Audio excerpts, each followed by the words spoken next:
Now in this session, we're going to understand how to handle the noise in a data set. Before we get into how to handle the noise, let us understand what is noise. Now, a noise is just a kind of an error.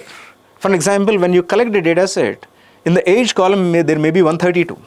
There can never be an age with respect to 132. Our age is in minus.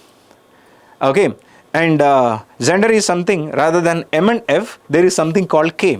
This is all the noise, right? So we should be able to handle the noise, which is just erroneous entry. What is the noise? Noise is just as an erroneous entry in the data set. There may be too many erroneous entries. All those erroneous entries are going to affect the performance of a model or are not going to contribute much as the other data elements which are accurate. Now, how to handle these inaccurate or erroneous data points in a data set? That is called exactly the noise of the data. Now, when you talk about noise, the noise will be, the data refers to any irrelevant, random or erroneous information that does not contribute much, as we already discussed, as I already told you, meaningfully to the analysis of predictive models. It can completely distort the patterns. The pattern what we want to observe. Let us say in future I just would like to predict the pattern of share price. If there is some noise in the previous data that we have collected, the future pattern will not be as much as, rather as good as we expect. So first of all, before we develop a model, we should be able to handle this noise. How to handle the noise? But before which, let us understand the source of the noise. Now for an example, we just are using to collect you are using sensors to collect the data. But sensors are prone to errors. Sensors are not gods. Sensors are prone to too many errors. Recently, if you recall, in Melbourne test, when Shiraz was bowling, the speedometer showed that his speed is around 190. Okay, 190, there is nothing as such 190 kilometers. A human being will not be able to throw a ball at 190 kilometer speed. So that is an error. Okay, sensors are prone to error. Sometimes sensors are going to commit to the error. So we should be able to handle. So sensory data, inaccurate data collection from the sensors, human errors. Obviously, more than sensors, we are prone to errors, right? So when you are collecting the data set during an interview, you're just, there is a questionnaire. From the questionnaire, you just want to collect the data. There will definitely be some errors because of the tendency of the human being to commit the errors. Okay, mistakes in the manual data entry or labeling, environment factors, background interference such as sounds and lighting in audio and image data. For example, you just are collecting some audio data. Rather, you just are extracting some image data from the satellite. From the satellite, when you want to extract the data, there may be a lot of noise which is going to make the picture vague. The satellite picture should be crystal clear, which only should include the necessary details such as clouds and current weather. But if there is a noise, the picture becomes very vague indeed, very unclear indeed. So that just also is an error. So environmental factors, background interfaces. And one more thing is, for an example, you just want to collect some audio files. When you are collecting the audio files, when you are recording the audio files, what may happen is there may be some external disturbances. Due to the external disturbances, there may be an internal turbulence in a system. For an example, when you watch a television, when you watch an LED television, let us start talking in a mobile phones. Obviously, you get some lines. Just because there is an interruption in the signal reception. So this is again going to create a noise. And the next thing is systematic errors, issues, measurement in the instruments or processes. Issues in measurement instruments. So let us say again there is an instrument in which it has to measure temperature. Now there are a lot of sophisticated temperature sensors, but still it's a sensor. It is going to be prone to the errors and outliers. And one more thing is, whenever there is a data set, we know how problematic are the outliers. Outliers will not be, definitely is not going to contribute to the data set as much as we wanted. We should be able to handle the outliers. Now next thing is, what are the types of the noise? Let us understand. The types of the noise is, the first one is random noise. Second one is systematic noise. Third one is high frequency noise. Irregular fluctuation that do not follow a pattern. Let's white noise in the signals. There is a signal reception. In the signal reception, you don't know, since you people are from this 2000 background, but before which we used to have the antennas to get the pictures, to get the, what do you call, the TV signals. We used to have antennas. These antennas needs to collect the information, receive the information, transmitted signal. But If there is a noise, rather than getting a clear picture, there will be a lot of white dots. This is called a white noise. This is called a random noise, because since, see, there is no direct connection, there is no direct cable connection in between the transmitter and a receiver. Transmitter is using a sender, here we are using a receiver. This reception is happening in terms of an antenna. Since the distance in between transmitter and receptor is huge, this signal is prone to a lot of intermediate disturbances, which is going to create a lot of random noise, in which you just are going to get the picture white. Okay, and the next thing, systematic noise. Consistent errors caused by the faulty equipment or biases in the collection process. Now I do have a reception. The reception is the antenna again. But antenna is faulty. When the antenna is faulty, since the fault is internal to the antenna, it triggers the continuous periodical errors.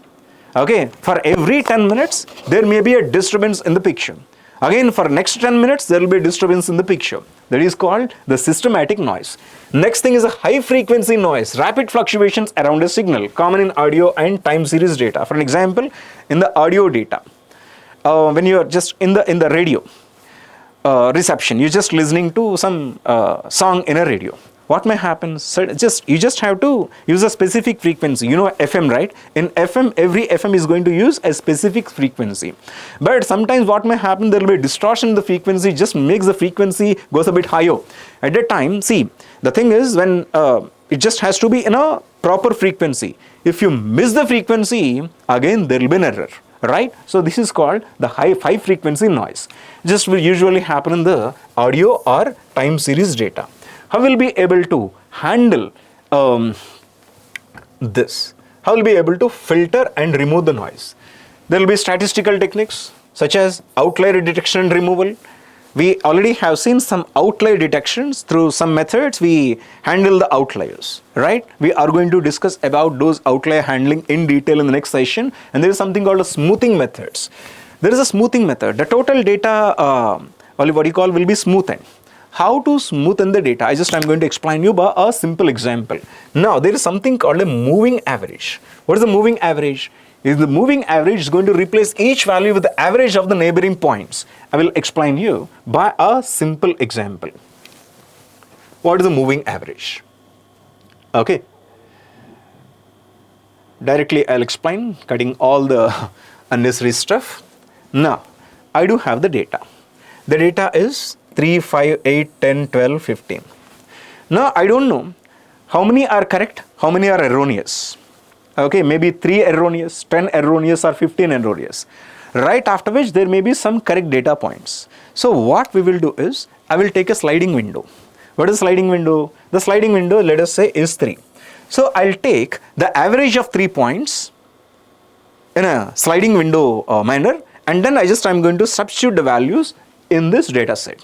So here I just take a sliding window 3, 5, 8. 3, 5, 8 divided by 3 is equal to 5.33. 5.33 will be the first point. This entire data set will be replaced by these data points. The first 5.33 is a moving average of a sliding window where the window size is equal to 3. I'm going to collect the 3 data points. I'm going to have an average of this, and I'm going to replace all those averages in a sliding window with the I'm going to replace this with the average values of a sliding window. Next thing is, I just move the window to the next 3 points. 5, 8, 10 divided by 3 is equal to 7.67. In my data set, the next thing will be 7.67.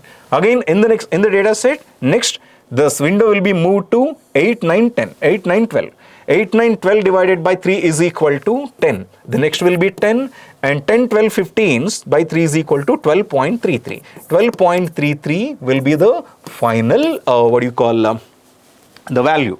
So now we just are going to have a result in a data set. The resulting data set will be as follows, that is 5.33, 7.67 and 10 and 12.33. So this is also called exponential smoothing. Assign the exponentially decreasing the weights to past observation. This is not that important, but this is one example through which you'll be able to understand the entire moving averages. Okay, and then signal processing techniques. If there is a noise in the signal, how we'll be able to handle that noise? There is something called a Fourier transformation.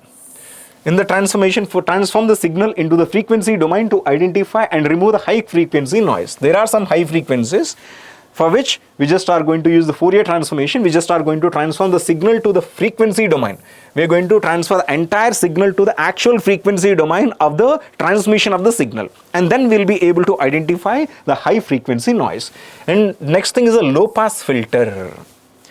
For ECE background people, they will be able to understand what exactly is low pass filter, but since we people are from computer science, that will be a little difficult to understand this low pass filter. But we don't need to understand what exactly is low pass filter, because a low frequency signal to pass attending high frequency noise. Now, low pass filter meaning whenever there is a reception, signal reception, in the signal reception, all the signals are allowed which are having the lower frequency, where we just are going to have an eye, we just are going to have a barricade on high frequency signals. High frequency signals will be filtered, and only the necessary corresponding correct signals will only be passed. Once again, if there is a frequency, all the low frequency signals will be passed. High frequency signals will be abstracted, which is called a low pass filter. Median filter. What is the median filter? Replaces each data point with the median of its neighborhood, effective for removing the salt and pepper noise in the images. In images, what may happen is there is some salt and pepper noise. This salt and pepper noise you usually get in the older pictures. In the older pictures, since the resolution is very less, there will be salt and pepper, because there are a lot of white and black patches on an image. So how to avoid this white and black patches on image? To avoid that, we just are going to use a median filter. Replace each data point with the median of this neighborhood. For an example, there are 3 pixels. There is the first pixel, second pixel, third pixel. First pixel value is 244. Second pixel value is 255. Okay, third pixel value is 72. Okay, now the average of this will be put here, and the next 3 will be put here, next 3 will be put here. Neighboring, here first one there is no neighbors, so these 3 average will be put. For the second one, average will be taken from the both neighbors and will be put here. So in order to avoid the image noise, we just are going to take the median filter, in which I'm a pixel, my neighboring pixel's value, average value, will replace my value, by which we will be able to completely handle the salt and pepper noise in an image. And the next thing is data transfer and normalization. So data transformation, we already discussed about data transformation. We also are going to discuss in depth. So how do we transform the data? Okay.